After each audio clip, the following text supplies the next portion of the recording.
Hare Nama Hare Nama eva kevalam Kalo nasteva nasteva nasteva gatiranyata.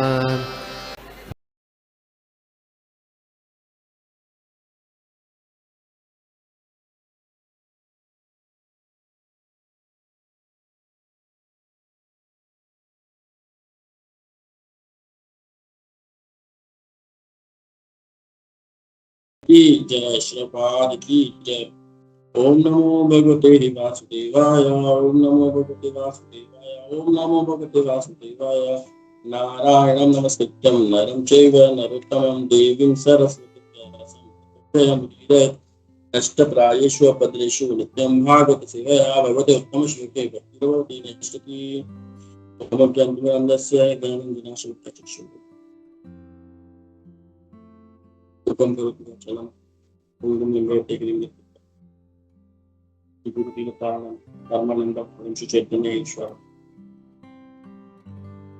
हरे कृष्णा। प्रभु जी, माता जी, सभी को मेरा आवाज आ रहा है ना? जी प्रभु। जी प्रभु। यस प्रभु, यस। Thank you.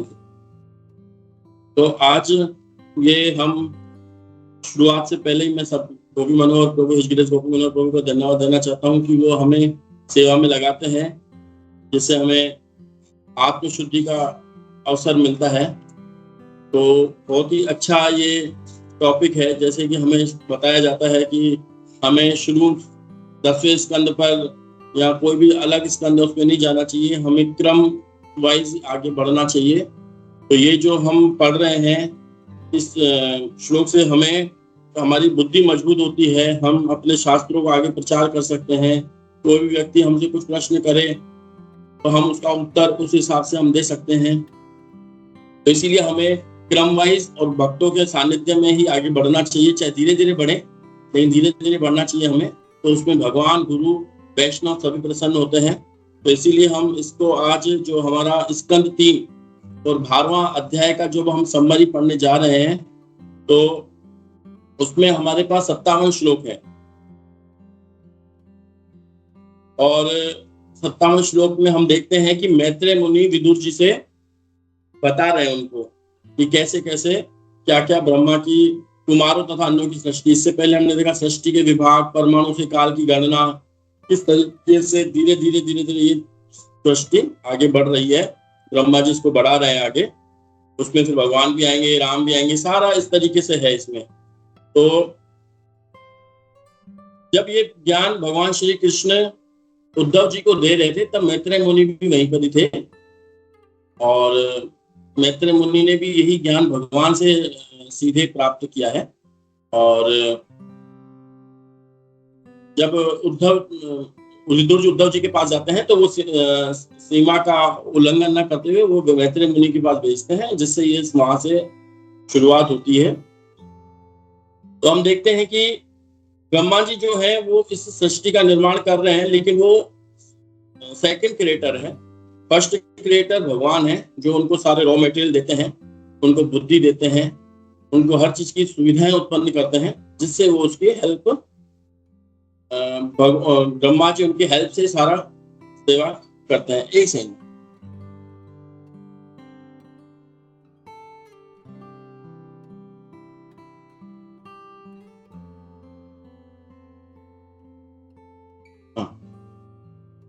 तो हम देखते हैं कि ब्रह्मा जी ने जब इस सृष्टि की रचना की, तो उन्होंने सबसे पहले हम देखते आए हैं किस तरीके से उन्होंने घोड़े, खच्चर, पिछले हमने उसमें देखा था जो सृष्टि के विभाग में हमने जब उसको पढ़ा था। लेकिन अब वो हम देख रहे हैं कि किस तरीके से सृष्टि की रचना कैसे हो रही है। तो ब्रह्मा जी ने सर्वप्रथम आत्म प्रवंचना, मृत्यु का भाव, हताशा के बाद क्रोध, मिथ्या, स्वामित्व का भाव तथा मोहमय शारीरिक धारणा था, अपने असली स्वरूप की विस्मृति जैसी अविद्यापूर्ण वृत्तियों की संरचना की। तो अभी हम इसमें ये समझते हैं कि ब्रह्मा जी ने सबसे पहले ये, अभी हम ज्यादा नहीं समझ पाएंगे इस पे क्योंकि हम समराइजेशन कर रहे हैं, ये सारी चर्चाएं हो चुकी हैं, लेकिन जहां जहां थोड़ा सा हिंट देने का है वहां हम थोड़ा सा देंगे इसमें। तो हम देखते हैं कि ब्रह्मा जी ने सबसे पहले इन चीजों की संरचना क्यों की। अविद्याओं को संरचना कर रहे हैं। 5 प्रकार की अविद्याएं हैं, मृत्यु का भाव, हताशा, क्रोध, हमारा मिथ्या स्वरूप, जो इस वक्त हमारे शरीर में अवेलेबल है। इन्हीं चीजों से हम जूझ रहे हैं। अगर हम देखें, आत्म प्रवंचना, मृत्यु का भाव भी हमारे अंदर है, मरने का डर, हताशा भी हमारे अंदर रहती है, क्रोध भी हमारे अंदर है, मिथ्या स्वामित्व का भाव भी हमारे अंदर है, मोहमय, शारीरिक के प्रति मोहमय की धारणा, अपने असली स्वरूप की विस्मृति, तो ये हमारे अंदर है, क्योंकि हमारे आने से पहले ही ये ब्रह्मा जी ने उत्पन्न कर दिया था। और क्यों किया था उसका हम एक उदाहरण से ऐसे दे सकते हैं, जैसे कि कोई भी शिशु, नवजात शिशु जब इस संसार में आता है तो उसके लिए पहले से सारी सुविधाएं होती हैं। हम देखते हैं कि उसके लिए डॉक्टर्स होते हैं, उनको कभी छोटे कांचों में रखा जाता है तो वो भी व्यवस्था होती है, जांचों की भी व्यवस्था होती है, जब तक वो मैच्योरिटी में नहीं आए। तो ये जितनी भी जीवात्मा जो प्रलय के बाद उसमें महतत्व में रहती हैं, तो उनको वापस बाहर आने दिया जाता है कि ठीक है, अब आप वापस बाहर आओ, आपको इन्हीं चीजों की आवश्यकता है। इससे ऊब करके, इससे परेशान होकर के जब आप सत्य की तरफ मुड़ोगे, फिर आपको सही ज्ञान, सही गुरु मिलेगा। और हम देखते हैं कि ब्रह्मा जी से केवल यही चीजें उत्पन्न नहीं होंगी, ब्रह्मा जी से प्रमाणिक गुरु भी उत्पन्न होंगे। जैसे हम देखेंगे प्रहलाद महाराज उन्हीं से आएंगे, प्रहलाद महाराज भी उन्हीं की जनरेशन में से आएंगे, और उनसे डायरेक्ट शिव जी भी आए हैं जो रुद्र संप्रदाय से बिलोंग करते हैं। हम देखते हैं ब्रह्मा जी खुद वैष्णव हैं, नारद मुनि भी उन्हीं से आए हैं, उनसे वैष्णव भी उत्पन्न हुए हैं, उनसे असुर भी उत्पन्न हुए हैं, उनसे मनुष्य भी उत्पन्न हुए हैं, उनसे प्रजापति भी उत्पन्न हुए हैं, उनसे देवता भी उत्पन्न हुए हैं। यह भी हमको आगे पता चलेगा। तो वैष्णव भी उनसे उत्पन्न, सब कुछ प्रति चीजें उनसे ही उत्पन्न हुई हैं। तो व्यक्ति अपनी अपनी कैटेगरी के हिसाब से वो व्यक्ति चुन लेता है। किसी को असुर व्यक्ति पसंद आते हैं तो उनको असुरों का वो फॉलोवर बन जाता है, किसी व्यक्ति को उसके कर्मों के अनुसार नारद मुनि जैसे चरित्र अच्छा लगता है तो वो उनका फॉलोवर बन जाता है। इस तरीके से वो अपनी अपनी कैटेगरी बांटते रहते हैं। लेकिन जब भी ब्रह्मा जी ने ये उत्पन्न किया, लेकिन ब्रह्मा जी संतुष्ट नहीं थे, उनको अच्छा नहीं लगा ये कार्य। और फिर उन्होंने क्या किया कि अपना भगवान के ध्यान में लग गए। वो भगवान के ध्यान में लगने के बाद फिर उन्होंने वापस से नई पारी की शुरुआत की।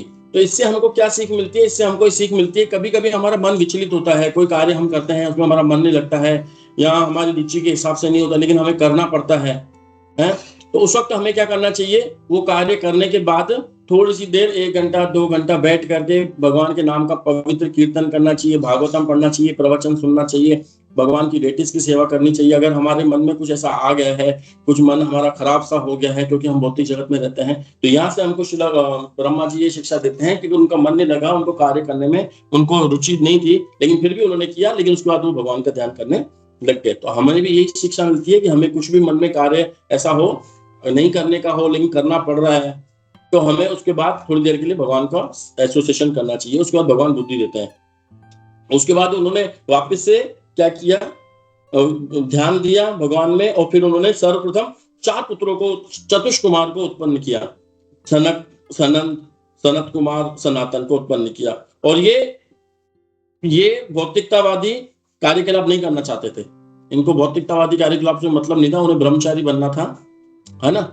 जैसे कि हम आजकल देखते हैं कि कोई, आज भी ऐसे नहीं कि सनत कुमार जैसे व्यक्ति पहले ही उत्पन्न होते थे, आज भी उत्पन्न होते हैं। हम देखते हैं कि सनत कुमार जैसे कोई व्यक्ति ऐसा होता है जो इस्कॉन से जुड़ जाता है, ब्रह्मचारी बनता है, तो ब्रह्मा जी की तरह उनके आज भी माता पिता उनके नाराज होते रहते हैं, अरे हमारा पिताजी, हमारा तो सर्वनाश हो गया, हमारा एक ही बेटा था, वो भी इस्कॉन वाले लेके चले गए, ये हो गया, वो हो गया। तो वो घटनाएं पहले भी होती थी। ब्रह्मा जी नाराज होते थे कि अरे हमारे 4 बच्चे उत्पन्न किए जनसंख्या बढ़ाने के लिए, लेकिन इनको भी, ये भी भगवान की तरफ खिंच गए, अब मैं क्या करूं। फिर उन्होंने फिर वापस आगे सृष्टि की। तो हम देखते हैं आज भी ऐसे केस होते हैं कि कोई एक आध भक्त ऐसा निकल जाता है जिनको इन चीजों में रुचि नहीं होती है, भौतिक संसार में रुचि नहीं होती है, वो भगवान की तरफ जुड़ते हैं, उनको और आकर्षण आता है, तो वो उनके माता पिता भी क्रुद्ध होते हैं। फिर ब्रह्मा जी ने कहा संतान उत्पन्न करो, लेकिन वो भगवान वासुदेव के प्रति अनुरक्त होने के कारण उन्होंने मना कर दिया, बोला हम नहीं करेंगे। मना करने पर ब्रह्मा जी को क्रोध उत्पन्न हुआ, और उस क्रोध से क्रोध को व्यक्त नहीं किया, उस क्रोध को दबाए रखा। अब क्रोध कितने दिन तक कोई व्यक्ति दबा सकता है? तो जैसे उनका क्रोध दबा करके उसमें से, क्रोध के भोम के मध्य से कौन प्रकट हो गए? शिव जी प्रकट हो गए, रुद्र जी प्रकट हो गए। और वो कौन से कलर के थे? नीले कलर के थे। और जन्म के बाद ही वो शिव जी चिल्लाने लगे, हे भाग्य विदाता, हे जगत गुरु, कृपा करके मेरा नाम बताओ, मेरा स्थान बताओ। तो इसमें हमको ये पता चलता है कि उदाहरण से कि शिव जी ब्रह्मा जी से बड़े हैं, वराह अवतार भी इनसे उत्पन्न होंगे, वराह अवतार भी इन्हीं से उत्पन्न होंगे, शिव जी भी इनसे उत्पन्न हो रहे हैं। लेकिन इसका मतलब हमें ये नहीं निकालना चाहिए कि शिव जी की पोस्ट ब्रह्मा जी से कोई छोटी है, या वराह जो उत्पन्न होंगे वो शिव जी से छोटे हैं। तो कई बार हमको समझाया जाता है कि कई बार हम छोटे कई लोगों को मैनेजमेंट का कार्य दे देते हैं, तो उनके अंडर में कई सीनियर लोग भी आ जाते हैं। तो इसका मतलब ये नहीं होता है कि जो सीनियर लोग, जो छोटा जूनियर को अगर हमने थोड़ी सी देर के लिए, आधे घंटे के लिए, 1 घंटे के लिए कोई सेवा के लिए स्पेशल, चलो आप इस चीज का ध्यान रखना, आपके अंडर में ये लोग हैं, इनको आप थोड़ा सा इंस्ट्रक्शन देते रहना। तो इसका मतलब नहीं है कि वो बड़े हो गए, वो छोटे हो गए, नहीं, वो कुछ समय के लिए उसको पद मिला है। तो उसी हिसाब से हम देखते हैं कि ब्रह्मा जी को यहाँ पद मिला है, लेकिन शिव जी जो बहुत ही श्रेष्ठ है, वैष्णव नाम यथा शंभु। तो वो चिल्लाने लगे, क्या चिल्लाने लगे, अरे मेरे को कोई मेरा स्थान बताओ, मेरा नाम बताओ। तो ब्रह्मा जी ने उनको सांत्वना देते हुए कहा और मधुवाणी से बालक को शांत किया, कहा चिल्लाओ मत, जैसा तुम चाहोगे वैसा ही मैं करूंगा। तो हम देखते हैं कैसे, जिस तरीके से अभी हमारे घर में छोटे बच्चे होते हैं, आपके घरों में भी यहाँ पे हम देखते हैं छोटे बच्चे होते हैं, तो वो कई बार जिद करते हैं, चिल्लाने लग जाते हैं, उनका स्वभाव ऐसा हो जाता है। तो माता पिता उनको सांत्वना देते हैं, भले वो चीज दे न दे, लेकिन सांत्वना जरूर देते हैं, चुप हो जाओ, कोई बात नहीं, हम आपको और भी चीज लाके देंगे, आप जैसा बोलोगे हम वैसा करेंगे। कई बार बच्चे स्कूल नहीं जाते तो हम उसको समझाते हैं, आप स्कूल जाओ, आप आओ स्कूल से, फिर हम आप जैसा बोलोगे वैसा करोगे। तो हम उनको सांत्वना देते हैं। तो वैसे ही देखो, ब्रह्मा जी हमारे पिता है, वो सांत्वना भी हमारी उन्हीं में से आई है। तो सांत्वना ब्रह्मा जी देते हैं हमको, आप चिल्लाओ मत, आप जैसा बोलोगे हम वैसा करेंगे। तो अब उनके लिए ब्रह्मा जी क्या बोलते हैं, हे बालक, मैंने तुम्हारे लिए हृदय, इंद्रियां, प्राणवायु, आकाश, वायु, अग्नि, जल, पृथ्वी, सूर्य, चंद्रमा तथा तपस्या, रुद्र मतलब क्रोध, तो ये सारे मैं आपको स्थान देता हूं, यहाँ आप रह सकते हो। ये क्रोध के स्थान है। देखो आप वापस पढ़ेंगे हम, हे बालक, मैंने तुम्हारे लिए हृदय, इंद्रियों में भी देखो क्रोध होता है, हमारे हृदय में भी हमारे क्रोध होता है, प्राणवायु में भी हमारे क्रोध होता है, आकाश में भी क्रोध है, वायु में भी क्रोध है, अग्नि में भी क्रोध है, जल, पृथ्वी, सूर्य, चंद्रमा तथा तपस्या, यहाँ सब पे रुद्र जी का वास है। तो ब्रह्मा जी ने कहा, हे बालक, तुम्हारे 11 अन्य नाम भी होंगे। ब्रह्मा जी अपने पुत्र को बोलते हैं कि तुम्हारे 11 नाम और भी होंगे, क्योंकि उन्होंने बोला मुझे मेरा नाम बताओ। तो पहले एक नाम नहीं हुआ करते थे, पहले हम देखते हैं काफी सारे नाम हुआ करते थे। हम देखते हैं विष्णु सहस्त्र नाम, विष्णु जी के कितने सहस्त्र नाम होते हैं, भगवान श्री कृष्ण के कितने नाम है। तो एक नाम से नहीं जान जाते थे, पहले कई नाम होते थे। मन्यु, मनु, महीनस, महान शिव, ऋतुध्वज, उग्रनेता, भव, काल, वामन देव तथा दत्तव्रत, ये सारे शिव जी के नाम थे। और ब्रह्मा जी ने कहा तुम्हारी 11 पत्नियां भी होंगी। तुम्हारे 11 नाम है तो 11 तुम्हारी पत्नियां भी होंगी। उन पत्नियों के नाम भी उनको पहले से भविष्य में बता दिया कि तुम्हारे नाम क्या होंगे, रुद्राणी, धी, द्रति, रसला, उमा, नियुक्त, सर्पी, इला, अंबिका, इरावती, स्वदा तथा दीक्षा, ये सारे के सारे इनकी पत्नियां हैं।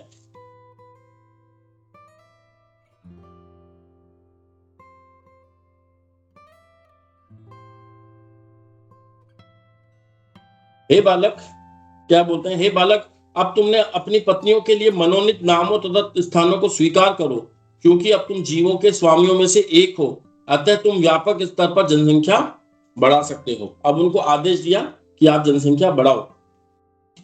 नील लोहित शारीरिक रंग वाले शक्तिशाली रुद्र ने अपने ही समान स्वरूप, बल तथा उग्र वाले स्वभाव वाले संतानें उत्पन्न की। अब जैसा पता होगा वैसे संतानें होंगी, है ना। तो वैसे ही उन्होंने अपने समान उन्होंने उसको पैदा किया। रुद्र मतलब भगवान शिव ने असीम पुत्रों को तथा पुत्रों को जन्म दिया। काफी सीमा ही नहीं थी, इतना कर दिया। एकत्र होकर रुद्र जी ने असीम पुत्रों तथा पुत्रों को जन्म दिया, जो एकत्र जब वो सब एकत्र हुए तो ब्रह्मांड को खाने लगे। यहाँ तक कि ब्रह्मा जी यानी कि दादा पर भी हमले करने लगे, रुद्र पर भी हमले करने लगे। तब वो डर गए, ब्रह्मा जी भी डर गए कि क्या हो रहा है। तो फिर ब्रह्मा जी ने बोला कि ब्रह्मा जी ने रुद्र से कहा, ऐसे जीवों को उत्पन्न करने की आवश्यकता नहीं है। ढेक की लपटों से सारी वस्तुओं को जो विध्वंस कर रहे हैं, मुझ पर भी आक्रमण कर रहे हैं, आपको ऐसे बच्चों को उत्पन्न करने की आवश्यकता नहीं है। आपको सलाह दी जाती है कि आप तपस्या करो, जो कि समस्त जीवों के लिए कल्याणकारी है। सारे वर तपस्या द्वारा पूर्व ब्रह्मांड की रचना हुई थी।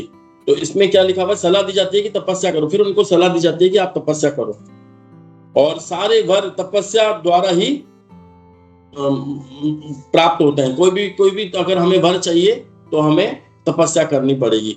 तो उसमें क्या देवा, वरम देवा मोक्षम न मोक्षम वदीमम। तो सारे वर क्या है भगवान के, जब उसमें से भी हम देखते हैं वरम देवा मोक्षम न मोक्षम वदीमम 18वां।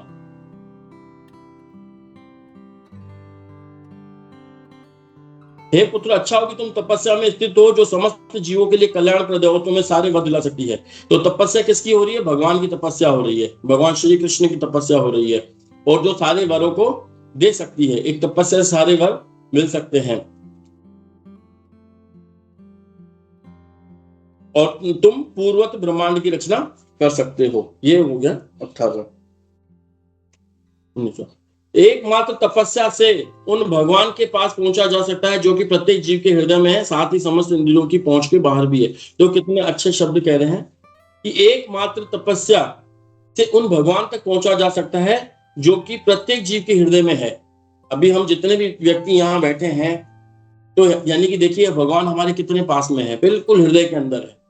लेकिन हमारे जो ऊपर जो इंद्रियों का जो आवरण है उसके पहुंच से दूर है, आउट ऑफ रीच, हम उसके पहुंच से बाहर है। अब हमको ऐसी गणित लगानी पड़ेगी कि हम इंद्रियों में भी रहें और इंद्रियों से बाहर भी रहें और भगवान के साथ भी रहें। तो इसीलिए हमको शिलापद बता के जाते हैं, प्रसादम देना, अपनी इंद्रियों को भगवान की सेवा में लगा, ऋषि कहना। तो हमको अपनी इंद्रियों को भगवान की सेवा में लगाते हैं जब हम, तो ये आवरण इंद्रियों को, दूषित इंद्रियां जो बताते हैं, दूषित इंद्रियां शुद्ध हो जाती हैं और भगवान का हमें दर्शन मिल जाता है। इतना सुनकर रुद्र ने अपने पिता की प्रदक्षिणा की, यानी कि भगवान ब्रह्मा जी की परिक्रमा की, प्रदक्षिणा की, और तपस्या के लिए वन में चले गए। तो तपस्या के लिए वन में इसलिए जाते हैं क्योंकि वहां पर शोर शराबा नहीं होता, शांति रहती है, तो इसलिए व्यक्ति वहां चला जाता है। शहरों में तो नहीं होता ऐसा, लेकिन वन में आज भी हम देखते हैं। ध्रुव महाराज भी मधुवन में गए थे तपस्या के लिए, वहीं उनको प्राप्ति हुई थी। अब देखते हैं हम कि ब्रह्मा जी के 2 केस तो खराब हो गए। 2 केस कौन से, एक तो चतुष कुमार वाला केस खराब हो गया ब्रह्मा जी का, उनसे उनको कुछ मिला नहीं, और इनसे जो उनको मिला लेकिन वो भी किसी काम का नहीं था, बल्कि उल्टा, मतलब जो काम करने गए सीधा तो हुआ नहीं बल्कि उल्टा हो गया। तो ब्रह्मा जी के 2 केस खराब हो गए। तो हमको भी देखना चाहिए कि कभी भी हम आगे बढ़ते हैं तो ब्रह्मा जी जैसे जो जीव हैं, इतने पावरफुल, जिनको भगवान की डायरेक्ट कृपा प्राप्त हो रखी है, उनको भी जब इस भौतिक सृष्टि में आते हैं या कोई भी कार्य करते हैं तो एक बार में किसी को सफलता नहीं मिलती है। तो हमें भी ये बिल्कुल लेके चलना चाहिए कि कभी भी हमें एक बार में सफलता नहीं मिलेगी। कई लोगों को हम बोलते हैं कि आओ आप हरे कृष्ण महामंत्र का जाप करो तो आपको बहुत अच्छा लगेगा। वो आते हैं 1-2 बार करते हैं, उनको लगता है कुछ हो तो रहा नहीं है। अब उनको पता नहीं है कि 1-2 बार से ये नहीं होता है, इसको कंटिन्यू अपने अंदर धारण करने पड़ता है और अपने मन इंद्रियों को धीरे धीरे रोकना पड़ता है। लेकिन स्टार्टिंग तो हम भले मन इंद्रियों को नहीं भी रोकें, करते रहें, कंटिन्यू उसको करते रहें, तो उसका रिजल्ट आना चालू हो जाता है। ये सबके साथ होता है। वैष्णव पे विश्वास होना चाहिए, प्रभुपाद जी के पर विश्वास होना चाहिए, महामंत्र पे विश्वास होना चाहिए, भले हमारा मन लगे नहीं लगे। कई बार हम भक्तों से पूछते हैं कि हमारा मन तो लगता नहीं है, हम जप करते हैं, तो कोई ये नहीं बोलता चलो ठीक है, अगर आपका जप नहीं लगता है तो चलो छोड़ दो, अब मत करो माला को। नहीं, महाराज जितने भी महाराज है वही बोलेंगे नहीं लगता है मन तो कोई बात नहीं, मन को मत लगने दो, आप तो करते रहो। मन का क्या मतलब है, हम तो बोल रहे हैं कि जीवा से नाम लिया, मन का तो कोई रोल ही नहीं है, मन को तो छोड़ो। तो बोले अच्छा हाँ, फिर भी हम करते रहते हैं। फिर हमें पता चलता है कि हाँ कुछ तो रिलैक्स है। एक बार एक महाराज ने, पता नहीं किसने, क्या ऐसा हुआ था कि आप जब करते हैं भगवान के नाम में कुछ होता नहीं है, तो बोले एक काम करो आप 10-15 दिन छोड़ के देखो, फिर आपको पता चल जाएगा कि कितना आप बचे हुए हो इससे। तो उसने रिलैक्स भी किया, बोला हाँ जब हम छोड़ते हैं तो ऐसे लग रहा था हम तो कुछ दूसरी दुनिया में चले गए, अब तो हम इसके बिना रह ही नहीं सकते हैं। बोला नहीं रह सकते हो ना, अब आपका नेचर हो गया ये इसको करने का, भले कुछ रिजल्ट दिखे नहीं दिखे, लेकिन रिजल्ट आपको नहीं दिख रहा, वो भौतिक इंद्रियों से दूर है, हम कितना रिजल्ट हमारा इसका आता है। तो हमको करते रहना चाहिए, इसीलिए तपस्या तो बहुत जरूरी होती है। तो ब्रह्मा जी के 2 केस खराब हुए, जबकि वो पूर्ण पुरुषोत्तम भगवान श्री कृष्ण के सानिध्य में थे। चाहते तो वो भगवान उनके ऊपर हाथ रख के उनको बिल्कुल सही कर सकते थे, नहीं, वो मैच्योर बनाना चाहते हैं हर किसी को। वो हमको भी मैच्योर बनाना चाहते हैं, हमको परिपक्व बनाना चाहते हैं, ताकि हम हर स्थिति में अपने आप को बचा के रख सकें। तो हम देखते हैं ब्रह्मा जी के 2 केस खराब हो गए, तो अगर हमारे 10-15 भी केस खराब हो जाएं, 100 केस भी खराब हो जाएं, तो उनके हिसाब से बहुत कम है, क्योंकि उनके 2 केस खराब हुए हैं। अगर गणना करते हैं उनकी पर्सनैलिटी की और हमारी पर्सनैलिटी की, तो हम चलते रहेंगे, हम सुबह को जल्दी भी नहीं उठ पाएंगे, साधना भी नहीं कर पाएंगे, कोई बात नहीं। गोकुलेश्वर प्रभु हमेशा बोलते हैं कोई बात नहीं, अगले दिन फिर भगवान हमको, देखो भगवान कितने कृपालु हैं, हर दिन हमको एक नई सुबह देते हैं। हम हर अगले दिन से नई शुरुआत कर सकते हैं, हम हमेशा नई शुरुआत कर सकते हैं अगले दिन से, क्योंकि भगवान ने हर दिन सुबह बनाते हैं। आज का दिन खराब हो गया तो कोई बात नहीं, हम कल से जोश में आएंगे, कल भी नहीं हुआ तो हम परसों से जोश में आएंगे, पर हमको जोश में आना होता है एक न एक दिन। तो वैसे ही भगवान के, ब्रह्मा जी के 2 केस खराब हुए। अब हम देखते हैं क्या होता है। फिर भगवान से शक्ति प्राप्त करके उन्होंने 10 पुत्रों को उत्पन्न किया। देखो, फिर उन्होंने भगवान से शक्ति प्राप्त की नए तरीके से और 10 पुत्रों को उत्पन्न किया। हम भी देखते हैं कई बार हम भक्ति में थोड़ा से, मैं मेरी बात बता रहा हूँ, ढीले पड़ जाते हैं, तो फिर हम किसी गुरु महाराज से या किसी बड़े वैष्णव से बात करते हैं फोन पर, फिर वो हमें समझाते हैं, फिर हमको अलग से उत्साह आ जाता है, फिर हम वापस नई रेस में दौड़ जाते हैं। तो उसी तरीके से ब्रह्मा जी का भी देखो, उनके 2 केस खराब हुए, लेकिन फिर उन्होंने भगवान से प्रार्थना करना, पहले उन्होंने जो किया, उन्होंने आत्म प्रवंचना, हताशा, मृत्यु का भाव, इनको पैदा किया, तो उनका मन नहीं लगा। फिर उन्होंने भगवान से शक्ति प्राप्त की, तपस्या की, फिर उनको क्या हुआ, चतुष कुमार हुए। अब चतुष कुमार भी उनके काम के नहीं थे, मतलब अगर उनको तो जनसंख्या बढ़ानी थी, अब चतुष कुमार तो भक्ति में लग गए, तो वो भी हताश हो सकते थे, तो लेकिन उन्होंने नहीं, हताश होने का नहीं है, भगवान की भक्ति में लगने का है। कभी भी कुछ ऐसा हो जाए, मन खराब हो जाए, तो वो नहीं करो, आगे भगवान की भक्ति में लगो, एक नई राह आपको दिखेगी, ठीक है ना, हमको दिखेगी नई राह। तो ब्रह्मा जी के 2 केस खराब हो गए, फिर वो भगवान की प्राप्त करके 10 पुत्रों को उत्पन्न किया। क्या पुत्र के नाम है? मरीचि, अत्रि, अंगिरा, पुलस्त्य, पुलह, क्रतु, भृगु, वशिष्ठ, दक्ष तथा वसुदेव तथा नारद उत्पन्न हुआ। अभी कौन कौन किस किस से कैसे कैसे उत्पन्न हुए हम देखते हैं। मस्तिष्क से नारद जी उत्पन्न हुए, श्वास से वशिष्ठ जी उत्पन्न हुए, अंगूठे से दक्ष उत्पन्न हुए, स्पर्श से भृगु उत्पन्न हुए, हाथ से क्रतु उत्पन्न हुए, कान से पुलस्त्य, मुख से अंगिरा, आंख से अत्रि, मरीचि, मन से, पुलह नाभि से। ब्रह्मा जी के धर्म से जो उत्पन्न हुए, वक्ष स्थल से, जो भगवान का वक्ष स्थल है, वहां से धर्म उत्पन्न हुआ, जहां भगवान आसीन होते हैं। और अधर्म भगवान की पीठ से, भगवान ब्रह्मा जी के पीठ से अधर्म उत्पन्न हुआ। ब्रह्मा जी के हृदय से काम तथा इच्छा भी प्रकट हुई। भौहों के मध्य से क्रोध उत्पन्न हुआ, होंठों के बीच में से लालच उत्पन्न हुआ, मुख में से वाणी की शक्ति उत्पन्न हुई, लिंग से समुद्र उत्पन्न हुआ, गुदा से गलित कार्यकलाप तथा समस्त पापों के स्रोत उत्पन्न हुए। महान देवहूति के पति कर्दम मुनि ब्रह्मा की छाया से प्रकट हुए। जो ब्रह्मा जी की छाया है, वहां से देवहूति के पति कर्दम मुनि जी प्रकट हुए। इस प्रकार सब कुछ ब्रह्मा के शरीर से या मन से प्रकट हुआ। उदाहरण, अब इसमें एक चीज हमें समझनी पड़ेगी कि सनातन धर्म कितना महान धर्म है, कि यहाँ पर महिलाओं को कितना, माताओं को कितना सम्मान दिया जाता है। जबकि अभी तक जबकि अगर हम देखें, देवहूति का कहीं भी नाम नहीं आया है अभी, लेकिन कर्दम मुनि का जब उत्पन्न हो रहे हैं तो बता रहे, क्या उनकी पहचान बता रहे हैं कि देवहूति के पति कर्दम मुनि। हम देखते हैं भगवान श्री राम का भी नाम आता है तो सीता का नाम पहले आता है, राधा का, कृष्ण का नाम लेते हैं तो राधा का पहले आता है। तो इस सनातन धर्म में कितनी ऊंची महानता है। और भगवान श्री कृष्ण भगवद गीता में ये भी बताते हैं कि अगर इस संसार को चलाना है अच्छे से, तो हमें अपनी महिलाओं की, स्त्रियों की, और अपने जो प्रामाणिक गुरु हैं, आध्यात्मिक गुरु हैं, उनकी रक्षा हमें करनी पड़ेगी, अगर हमें सामाजिक ढांचे को अच्छे से रखना है। तो ये 2 रोल बहुत ज्यादा महत्वपूर्ण है, एक तो महिलाओं का, माताओं का, और एक आध्यात्मिक गुरुओं का। तो इनको हमें रक्षा देनी पड़ेगी, गायों को भी रक्षा देनी पड़ेगी, तभी ये सामाजिक ढांचा हमारा रहेगा।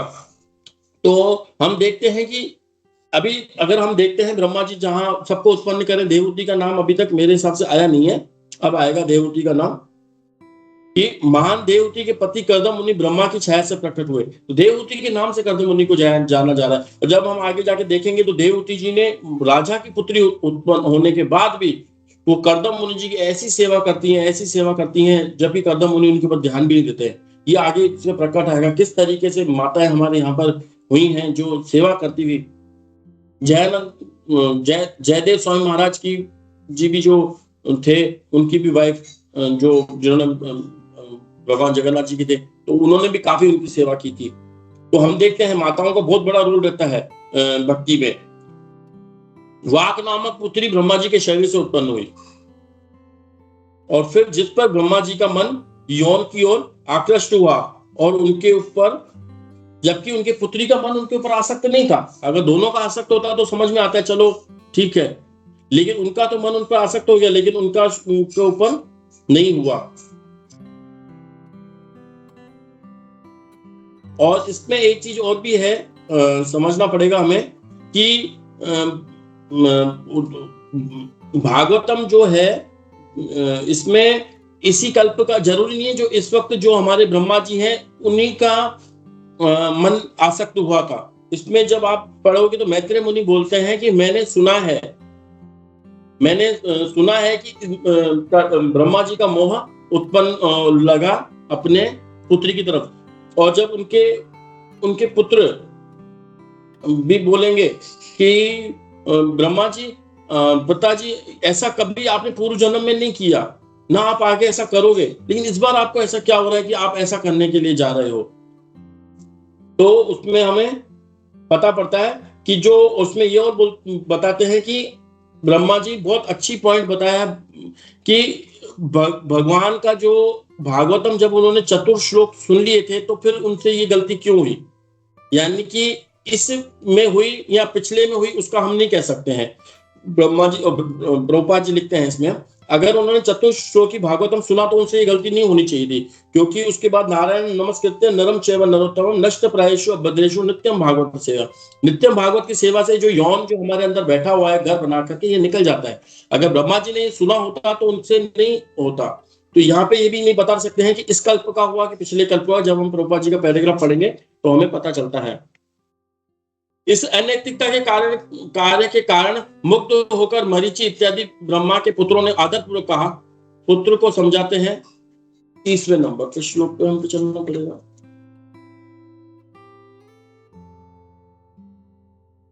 हे पिता, आप जिस कार्य में अपने को उलझाने का प्रयास कर रहे हैं, कितना अच्छा शब्द है, उलझाने का प्रयास कर रहे हैं।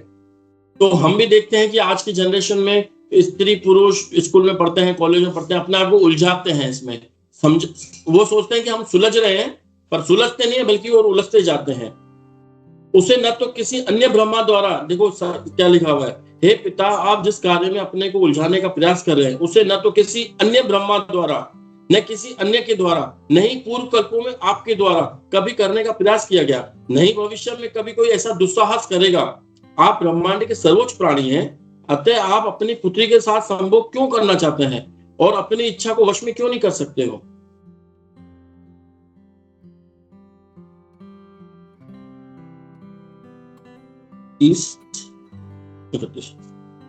यद्यपि आप सर्वाधिक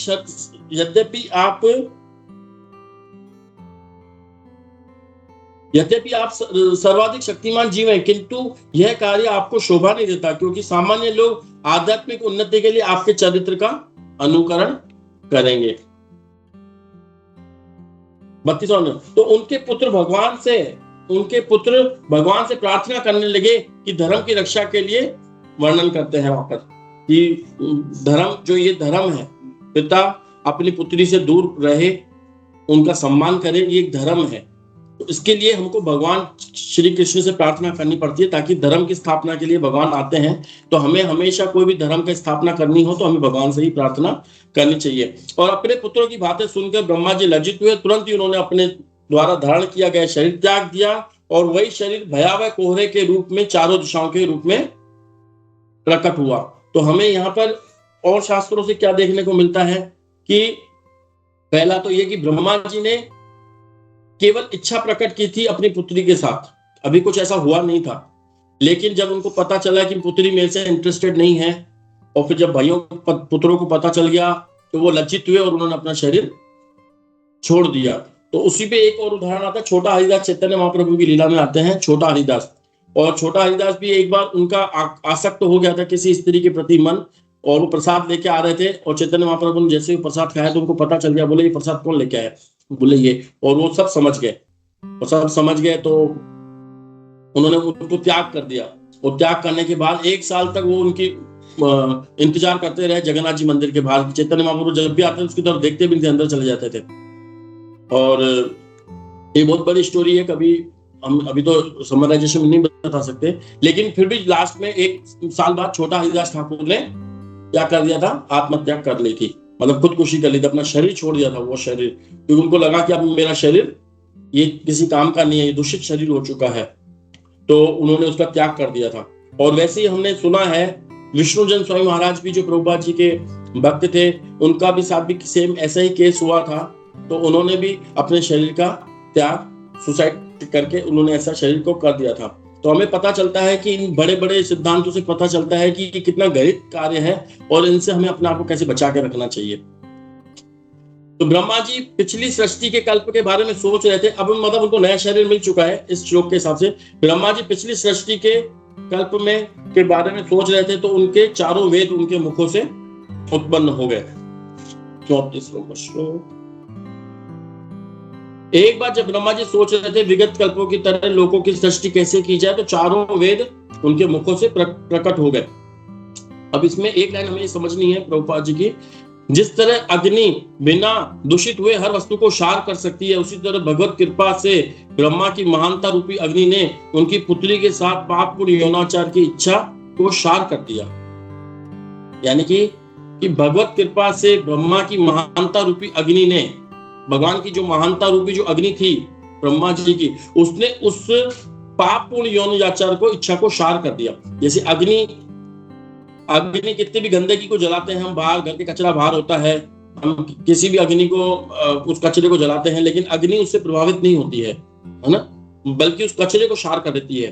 तो उसी तरीके से ब्रह्मा के अंदर जो महानता थी उसने उस यौनाचार को समाप्त कर दिया। भगवान अपने उस भक्त को सदैव क्षमा करने के लिए तैयार रहते हैं जो कदाचित अपने भक्ति के सन्मार्ग से पतित हो जाता है।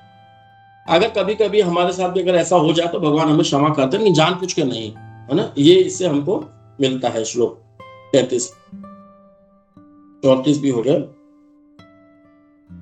34 ब्रह्मा जी पिछली सृष्टि के बारे में सोच रहे थे तो उनके 35 36 37 38 को हमको पढ़ना है।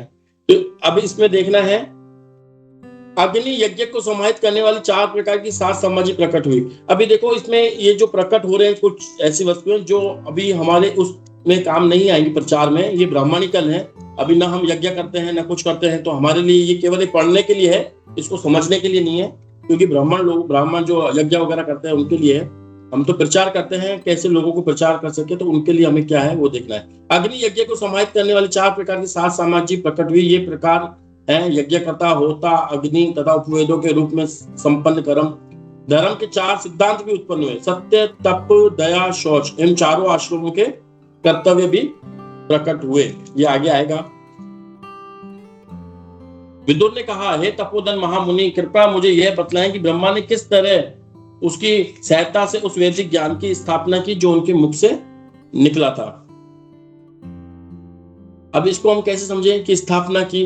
अब जैसे ब्रह्मा जी ने और हमारे प्रभुपाद जी ने वैदिक ग्रंथ तो लिख लिए, लेकिन इस्कॉन की स्थापना करके उसको कैसे आगे बढ़ाया जाए, इसके लिए ये प्रश्न विदुर जी पूछ रहे हैं मैत्रेय मुनि से।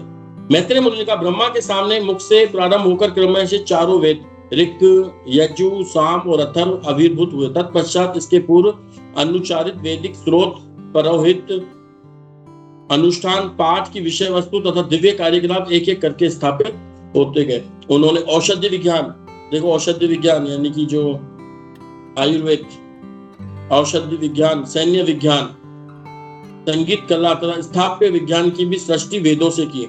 ये सभी सामने वाले मुख से प्रारंभ होकर क्रमशः प्रकट हुए। ब्रह्मा जी ने अपने सारे मुखों से 5वें वेद, पुराणों, इतिहासों की सृष्टि की। वे भूत, वर्तमान तथा भविष्य को देख सकें। तो इसमें प्रभुपाद जी बताते हैं ये जो इतिहास है ये भी पांचवा वेद कहलाता है। जब छोटे छोटे देशों और राष्ट्रों का खुद का इतिहास होता है तो क्या पिछले कल्प का इतिहास नहीं हो सकता? तो पिछले कल्प के इतिहास को पांचवा वेद यहाँ पे प्रभुपाद जी बता रहे हैं। ब्रह्मा के पूर्वी मुख से विभिन्न प्रकार के समस्त यज्ञ, षोडशी, उक्त, पुरुषी, अग्निशोम, आत्म, अतिरात्र, वाजपेय, योसव, गोसव प्रकट हुए। इसके बाद शिक्षा, ध्यान, तपस्या, सत्य, धर्म के 4 पांव हैं। इन्हें सीखने के लिए 4 आश्रम भी हैं, ब्रह्मचारी, गृहस्थ, वानप्रस्थ तथा सन्यासी। और ये वृत्तियों के जातियों से नहीं है, ये वृत्तियों से है। क्या लिख रखा है यहाँ पर? वृत्तियों से उत्पन्न हुए। तो शिक्षा किसके लिए? ब्रह्मचारी के लिए। जैसे यहाँ पे 4 नाम दिए गए, शिक्षा, दान, तपस्या तथा धर्म। नहीं, शिक्षा, दान, तपस्या तथा सत्य। तो शिक्षा किसके लिए होती है? ब्रह्मचारी के लिए। दान किसके लिए होता है? गृहस्थ के लिए। गृहस्थ व्यक्ति ही दान कर सकता है और शिक्षा केवल एक ब्रह्मचारी ही ग्रहण कर सकता है, क्योंकि उसके बाद बाकी जिम्मेदारियां नहीं होती है। तपस्या एक वानप्रस्थ व्यक्ति के लिए बहुत बड़ा है कि वो तपस्वी होना चाहिए वानप्रस्थ जीवन के लिए, यानी कि जो गृहस्थ से त्याग कर चुके हैं लेकिन संन्यास तक नहीं पहुंचे हैं, अभी वो वानप्रस्थ में, तो उनके लिए है केवल कम समय सोना। जो हमने गृहस्थ आश्रम में ब्रह्मचारी रहते हुए जो हमने स्टडी किया, पढ़ाई की है, वो और लोगों तक पहुंचाना, प्रचार करना घर घर जा करके। और उसके बाद होता है सन्यासी। सन्यासी का मतलब होता है सत्य। वो केवल सत्य बोलेंगे, सत्य का प्रचार करेंगे। और सत्य क्या है? कृष्ण के बारे में ही वो प्रचार करेंगे, इसके अलावा कुछ बोलेंगे नहीं। उनका बोलना ही मतलब कृष्ण के बारे में है। और हम देखते हैं 41-42 नंबर हम पढ़ के पता पड़ेगा। तत्पश्चात द्विजों के लिए यज्ञोपवीत संस्कार सावित्र का सूत्रपात हुआ। उसी के साथ वेदों की स्वीकृति के कम से कम 1 वर्ष बाद तक पालन किए जाने वाले नियमों, प्रजापत्यम, यौन जीवन से पूर्ण विरक्ति के नियम, बृहत वैदिक आदेशों के अनुसार वृत्तियां, वार्ता, गृहस्थ जीवन के विविध पेशेवर कर्तव्य तथा परित्यक्त अंगों को बीन कर एवं किसी का सहयोग के लिए बिना जीविका चलाने के लिए सूत्रपात हुआ। तो हमें यहाँ पर एक चीज समझनी होगी कि जितना भी ये जो नियम बन रहे हैं, व्यक्ति बन रहे हैं, ये इच्छाएं, लालसा ये जो हो रही है, एक दूषित आत्मा को, जो दूषित हो चुकी है आत्मा को, उसको स्वच्छ बनाने के लिए, उसको निर्मल बनाने के लिए सारा प्रोसेस है। कोई ये नहीं है कि इसमें किसी ब्रह्मा जी को ये है कि ये सब व्यापार करेंगे, जनसंख्या बढ़ाएंगे, इनसे जो लक्ष्मी धन अर्जित होगी इससे मैं अमीर हो जाऊंगा, नहीं। या भगवान को कुछ इसमें लालच है, नहीं। ये सारा प्रोसेसिंग है।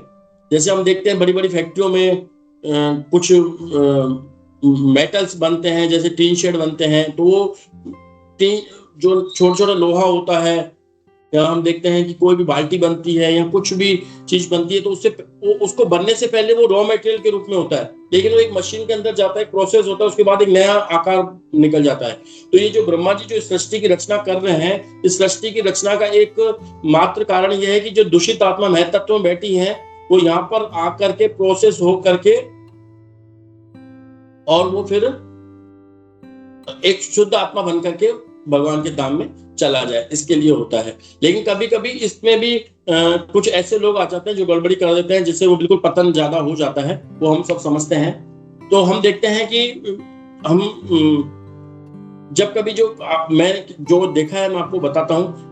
हम जो कुर्सियां बनती है ना, कुर्सियां जिसपे हम बैठते हैं, प्लास्टिक की चेयर, वो यहाँ से मटेरियल डाला जाता है 4-5 तरीके का, वो अंदर जाता है और कुर्सी बन करके बाहर निकलती है।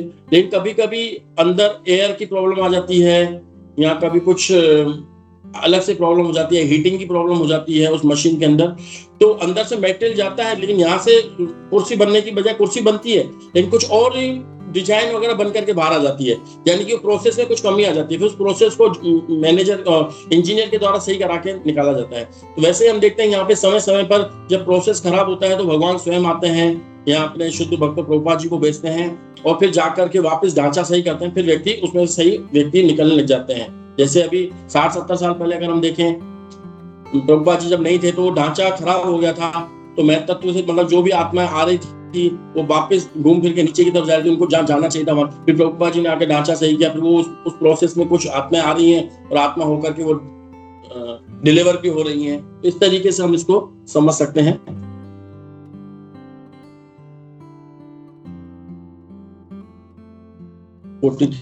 श्लोक है।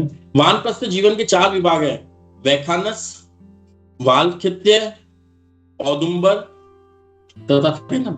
संन्यास आश्रम के 4 विभाग है, कुटीचक, ब्रह्मोर, हंस तथा निष्क्रिय। ये सभी ब्रह्मा से प्रकट हुए हैं।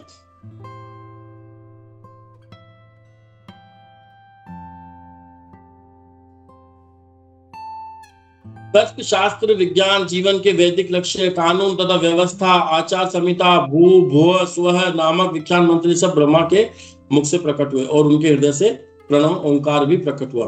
यानी कि हम देखें तो कानून व्यवस्था भी भगवान से ब्रह्मा जी से प्रकट हुई है। आचार संहिता, देखो आचार संहिता का शब्द यहाँ पे भी दिया गया है। जो इस वक्त जो चुनाव इलेक्शन टाइम आता है, आचार संहिता लगी जाती है, तो ये सब यहीं से भागवतम से, ये कोई शब्द उनका इनका कुछ भी शब्द नहीं है, कोई सोचे हमारा शब्द नहीं, ये सब भागवतम पहले से दिया हुआ है। तत्पश्चात शरीर के गुणों से ब्रह्मा जी के मुख से तर्क शास्त्र, विज्ञान, जीवन के वैदिक लक्ष्य, कानून व्यवस्था सब उत्पन्न हुई ब्रह्मा जी के मुख से। ये सब ब्रह्मा जी के मुख से उत्पन्न हुए और हृदय से ओंकार प्रकट हुआ। शरीर के ब्रह्मा जी के शरीर के गुणों से कुशल यानी कि साहित्यिक अभिव्यक्ति कला उत्पन्न हुई। ब्रह्मा जी की चमड़ी से वैदिक गायत्री मंत्र उत्पन्न हुए। ब्रह्मा जी के मांस से निष्ठुक विशिष्ट प्रकार का छंद है, से प्रकार का छंद है। हड्डियों में जग छंद उत्पन्न हुआ। अस्थि मज्जा से श्लोक लिखने की कला उत्पन्न हुई। ब्रह्मा जी की जो अस्थि है, अस्थि मज्जा, उससे अंतिम श्लोक लिखने की, और प्राण से एक अन्य श्लोक उत्पन्न हुआ। ब्रह्मा जी की आत्मा से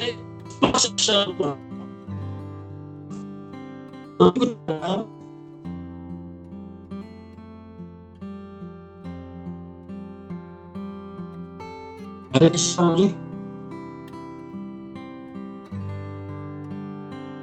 तो मेरा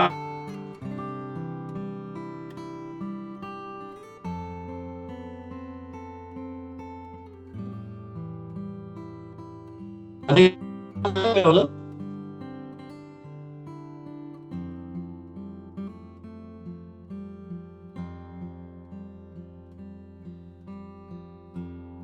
हरे कृष्ण।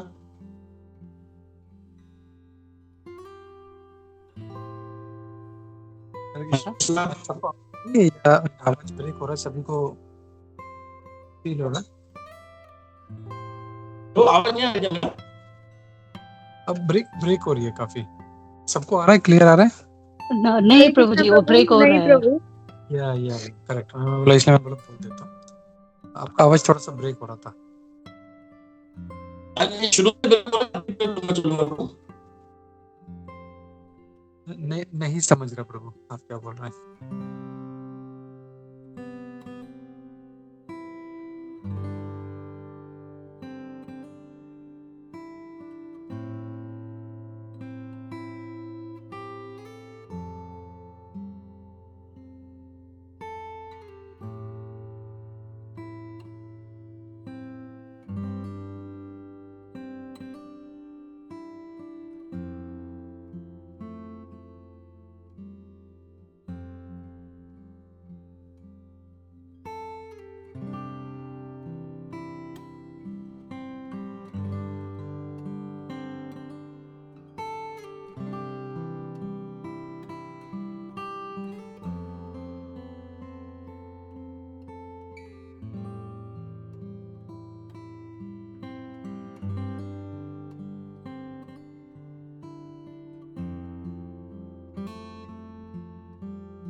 हरे कृष्ण प्रभु।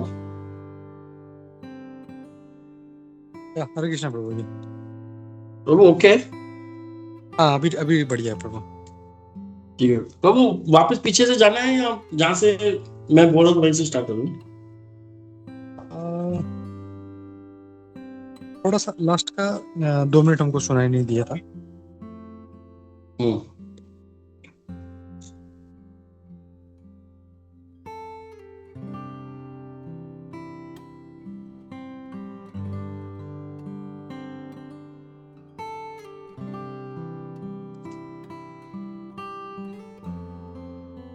इसके बाद शिक्षा, दान, तपस्या तथा धर्म के 4 पांव हैं। इसको सीखने के लिए 4 आश्रम भी है: ब्रह्मचारी, गृहस्थ, वानप्रस्थ तथा सन्यासी। तो हम देखते हैं कि शिक्षा जो है वो ब्रह्मचारी के लिए है, जो गृहस्थ है उनके लिए दान बहुत जरूरी है। जो व्यक्ति गृहस्थ आश्रम में चला गया तो उसे दान जरूरी करना चाहिए। और ब्रह्मचारी अगर जीवन में है तो उसके लिए शिक्षा का इंपॉर्टेंस बहुत ज्यादा है। वो दान करे ना करे उसके ऊपर दान नहीं है, लेकिन वो शिक्षा ग्रहण करना चाहिए। उसलिए अगर कोई व्यक्ति गृहस्थ में चल जाता है तो उसके लिए दान बहुत ज्यादा जरूरी हो जाता है। तपस्या, जो वानप्रस्थ व्यक्ति है उसके लिए फिर तपस्या बहुत ज्यादा जरूरी हो जाती है। क्यों? क्योंकि वो उसने गृहस्थ में सब छोड़ दिया है तो दान तो कर नहीं पाएगा। और गृहस्थ व्यक्ति और काम नहीं कर पाएगा, वो केवल कमा पाएगा तो वो दान दे सकता है। और सत्य, जो सन्यासी व्यक्ति है वो सत्य को के लिए घूमते रहते हैं। और सत्य क्या है? भगवान श्री कृष्ण, है ना। तो हम देखते हैं गुरुकुल में विद्यार्थी जीवन। तो जो गुरुकुल में जो विद्यार्थी जीवन था उसमें पहले ही हम व्यक्तियों को ये सिखाया जाता था, बच्चों को, कि यौन जीवन से दूर रहे। लेकिन जो बच्चे ऐसे होते थे यौन जीवन से दूर नहीं रह सकते थे, उनके इंद्रियां ऐसी कमजोर होती थी, तो उनको ऐसा प्रशिक्षण दिया जाता था कि आप उसके अंदर एंट्री होकर के वापस उसमें से निकलने का भी उनको प्रशिक्षण दिया जाता था। लेकिन आज के स्कूल में वो प्रशिक्षण नहीं दिया जाता कि गृहस्थ आश्रम में घुसने के बाद वापस निकलें कैसे।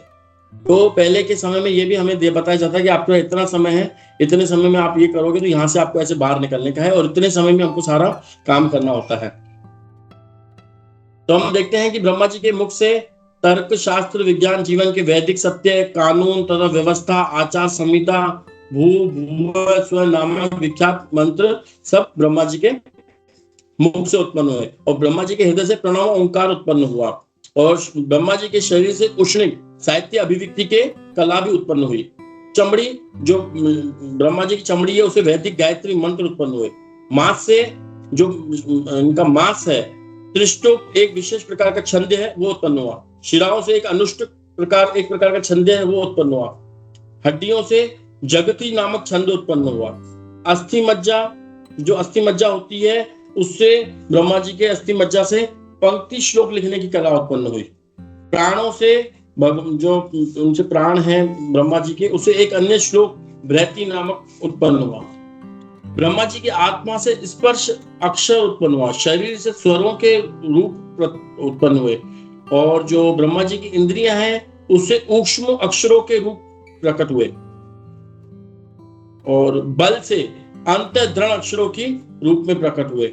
48 नंबर में हम देखते हैं ब्रह्मा के पद की विशेषता। सारे देवता, ब्रह्मा के पद की इतनी बड़ी विशेषता है कि कभी कभी जब ये इस ब्रह्मा जी बताएंगे, प्रभुपाद जी, कि ब्रह्मा जी का पद इतना बड़ा है कि हर किसी को नहीं दिया जा सकता है। तो अगर उसके हिसाब से कोई व्यक्ति डिजर्व नहीं करता है तो स्वयं भगवान उस पर आते हैं, किसी अन्य व्यक्ति को वो नहीं दे सकते हैं। और इसी ब्रह्मा जी के पद से इतने बड़े बड़े देवी देवता हैं वो भी उन्हीं से निकलते हैं। हम देखते हैं जब इंद्र भी होता है तो उसको कोई प्रॉब्लम होती है तो सीधे ब्रह्मा जी के पास आता है, और ब्रह्मा जी सब मिल करके फिर भगवान के पास जाते हैं। तो ब्रह्मा जी के पास ही वो जाता है। और हमारी जो संप्रदाय है वो ब्रह्म संप्रदाय की आती है। अब हम देखते हैं 49 नंबर में शरीरों में फर्क। अभी इसमें अगर आप 49 नंबर में पढ़ेंगे ना तो बहुत अच्छा श्लोक है ये, 49 नंबर।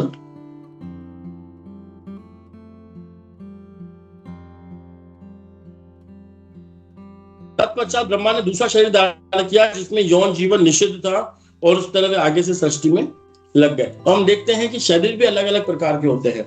एक ब्रह्मचारी के जीवन का जो शरीर होता है, जो ब्रह्मचारी का जो शरीर होता है उसके लिए यौन नहीं है। लेकिन एक गृहस्थ का शरीर जो होता है उसके लिए यौन जरूरी हो जाता है बच्चे को उत्पन्न के लिए, जनसंख्या बढ़ाने के लिए। उसी तरीके से हम देखते हैं कि सन्यास जो शरीर होता है वो प्रचार करने के लिए शरीर होता है, सत्य के लिए बताने के लिए शरीर होता है। तो इसी तरीके से हमें पता पशुओं का शरीर होता है वो केवल एंजॉय करने के लिए होता है। तो हर किसी का शरीर भी अलग अलग होता है। तो हम जिस स्थिति में है उसी स्थिति में हमको अपने शरीर को रखना होगा। अगर हम ब्रह्मचारी हैं तो हमको यौन से दूर रहना होगा, जैसे ब्रह्मा जी ने यहाँ पे हमको सिखाया है। आजकल जैसे जनसंख्या का हो रहा है, उस वक्त रोकने के, जैसे भारत में हम देखते हैं कि जनसंख्या पे रोक है, लेकिन वो समय स्थिति के हिसाब से है। लेकिन जब ब्रह्मा जी ने हुआ तो उनको जनसंख्या बढ़ानी थी, उनको जनसंख्या बढ़ानी थी। उस वक्त की स्थितियां अलग थी और आज की स्थितियां अलग हैं। तो हम देखते हैं कि इसको कितना, ये कोई बहुत सरल काम नहीं होता, बहुत ही कठिन काम होता है। किसी की जनसंख्या को बढ़ाना, नई आत्माओं को लेकर के आना, जो वहां पे फंसी पड़ी आत्माएं, वो वहां से मैं तत्व से निकलने का प्रयास कर रहे हैं कि हम कब बाहर निकलेंगे। और हम इसका उदाहरण कैसे समझ सकते हैं, जब हम इस्कॉन मंदिर में या कई जगह भंडारा या कोई बड़ा प्रोग्राम होता है, बहुत बड़ा प्रोग्राम होता है, और हम बाहर लाइन लगा दी जाती है प्रसादम के लिए, प्रसादम के लिए बाहर लाइन लगा दी जाती है, जिसमें 300 400 500 लोग होते हैं, और एक अंदर हॉल के अंदर एक एक को एंट्री दी जाती है। तो कैसे भीड़ पड़ती है और किस तरीके से उसको कंट्रोल किया जाता है, हम देखते हैं। एक एक व्यक्ति को अंदर जाने दिया जाता है, तरीके से उसको प्रसाद दिया जाता है, उसको निकाला जाता है। बहुत बड़ी कला होती है ये। खेल हम कोई बोले व्यक्ति हमने सुन लिया, हाँ समझ गया, नहीं, बहुत बड़ी कला होती है। कैसे कैसे व्यक्ति अंदर घुसने का प्रयास करते हैं, एक की जगह 4 घुसने का प्रयास करते हैं, बिना कूपन वाले घुसने का प्रयास करते हैं। तो हम वहां पे देखते हैं यहाँ पर कि जनसंख्या बढ़ाना, यानी कि उस महतत्व से जनसंख्या को, महतत्व से आत्माओं को लेकर के शरीर उनको प्रदान करना, ये बहुत बड़ी सेवा है। जैसे कि वो प्रसादम का जैसे एग्जांपल दिया कि प्रसादम 400 लोगों का हमारे पास है, हमने 400 लोगों को कूपन बांटा है, अब बाहर 600 लोग खड़े, तो किस तरीके से और भीड़ पड़ती है, एक साथ अंदर घुसने की कोशिश करते हैं, वैसे आत्माएं वहां से निकलने की कोशिश कर रही होती है। समय कम होता है, 1.5 घंटे के अंदर ही हमको प्रसाद देना होता है, उससे ज्यादा लेट करते हैं तो आगे का शेड्यूल खराब हो जाता है। तो हमको बहुत अच्छी तरह समझना पड़ता है कि उसी के दौरान, और ब्रह्मा जी का हमको लगता है बहुत बड़ा जीवन है, 100 साल का जीवन है, और आप इतनी कल्पना करते हैं, लेकिन उनके हिसाब से वो जीवन कम है, क्योंकि उसी के हिसाब से उनको उतना ही सेवा देनी पड़ती है। उसी समय के दौरान देवता भी बनाने पड़ते हैं, नरक भी बनाने पड़ते हैं, और मनुष्य भी बनाने पड़ते हैं, और वो धीरे धीरे उनका भी समय खत्म होता रहता है। जैसे हम देखते हैं कि हम किसी कंपनी में काम करते हैं तो हमारा बॉस होता है, वो हमको काम बताता है, तो हमारा समय भी लिमिटेड तो है कि 9 से लेकर सुबह को शाम को 5 बजे तक, ज्यादा 6 बजे तक काम कर लोगे, इससे ज्यादा क्या करोगे। तो उसी दौरान हमको सारा कार्य करना पड़ता है। तो हम भी देखते हैं कि इसी जीवन में, अगर हम एग्जाम्पल भी लेते हैं, तो इसी जीवन में हमको सुबह को जल्दी भी उठना पड़ता है, साधना भी करनी पड़ती है, अपने हेल्थ को भी शरीर रखना पड़ता है, कमाने के लिए बाहर भी जाना पड़ता है, बच्चे हो जाते हैं तो उनका पालन पोषण भी करना पड़ता है, फिर बड़े हो जाते हैं उनकी शादी के लिए देखना पड़ता है। तो हमको वो समय लिमिटेड ही है, ऐसा नहीं है कि कोई हमारे पास ज्यादा समय, उसी समय के दौरान सारे कार्य हमको करने पड़ते हैं। वैसे ब्रह्मा जी के पास भी एक लिमिटेड समय ही है, 100 साल का, उसके अंदर उनको सब पूरी सृष्टि करनी होती है। उनको जनसंख्या बढ़ाने की सेवा थी, और जनसंख्या बढ़ाना घटाना फिर भी बहुत आसान है जनसंख्या को, ठीक है, लेकिन बढ़ाना बहुत मुश्किल है। किस तरीके से, और ऐसा भी नहीं कि वर्ण संकर जो बताते हैं जनसंख्या, वैसी भी नहीं, एक अच्छी जनसंख्या का उत्पन्न उनको करना था। जैसे शिव जी ने उनको, रुद्र ने उनको उत्पन्न करके दिया, लेकिन वो उनको समझ में नहीं आया, तो उसका रोक दिया उनको, नहीं अब अच्छे से लेके आओ। तो और 52 नंबर में भी भगवान ब्रह्मा जी अपने आप को दोषी बताते हैं कि मैं खुद दोषी हूँ, किसी का कुछ वो नहीं है, मेरे पाप कर्म कुछ ऐसे हुए हैं। तो हमको भी इनसे ये सीख लेनी चाहिए कि हमको अपने आप को दोषी ही, कभी कुछ गलत हो जाए तो अपने आप को दोषी मानना चाहिए। अब हम कंटिन्यू से पढ़ते हैं।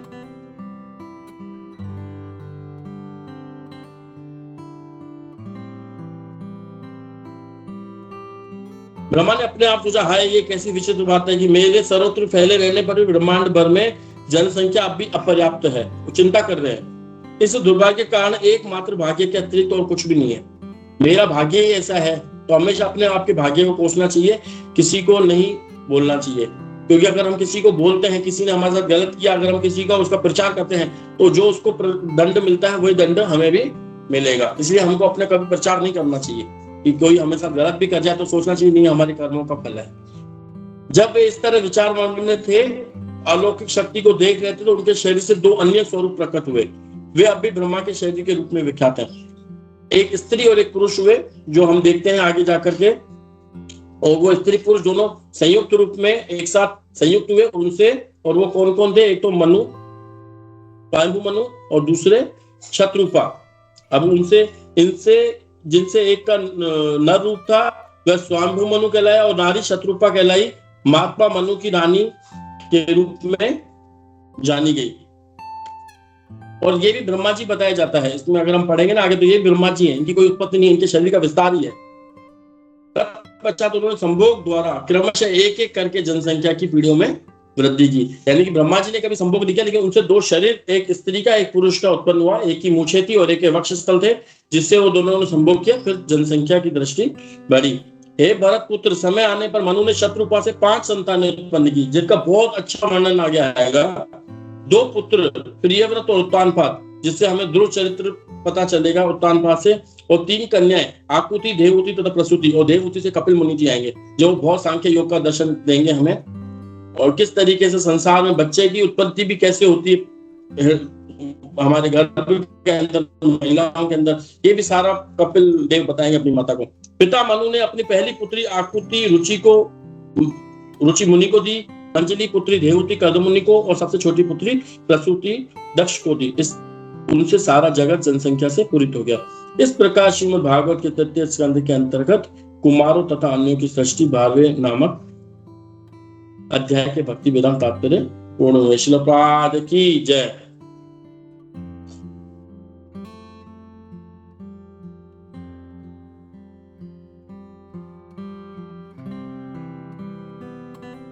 हरे कृष्णा प्रभु जी, धन्यवाद। बहुत अच्छे से आपने, इतना बड़ा अध्याय था और काफ़ी अच्छे से इसको समराइज किया। तो आई एम श्योर किसी का कोई, ठीक है, हम लोग इसको डिटेल में कर चुके हैं, किसी का कोई प्रश्न नहीं होगा, लेकिन फिर भी अगर कोई किसी को डाउट है, कोई क्लास मिस किया हो, उससे संबंधित अगर कोई क्वेरी है, कोई शंका है, तो हम लोग पूछ सकते हैं। हरे कृष्णा।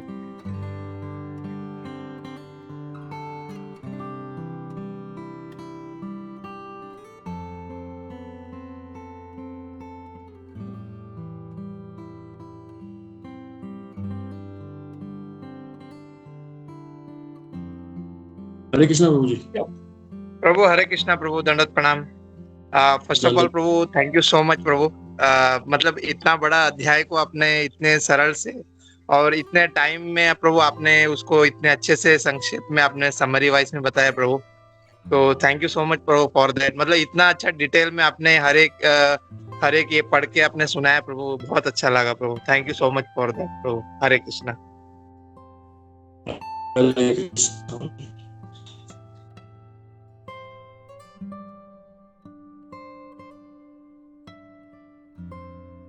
हरे कृष्णा प्रभु जी, बहुत बहुत धन्यवाद। हरे कृष्णा। अच्छा लगता है, जो भी कुछ छूट गया है वो फिर से सब हमारा बहुत सारा छूट गया था, शादी में गए थे तो फिर से रिवाइज हो गया, इसलिए बहुत बहुत धन्यवाद। हरे कृष्णा प्रभु जी। हरे कृष्णा माता जी। हरे कृष्णा।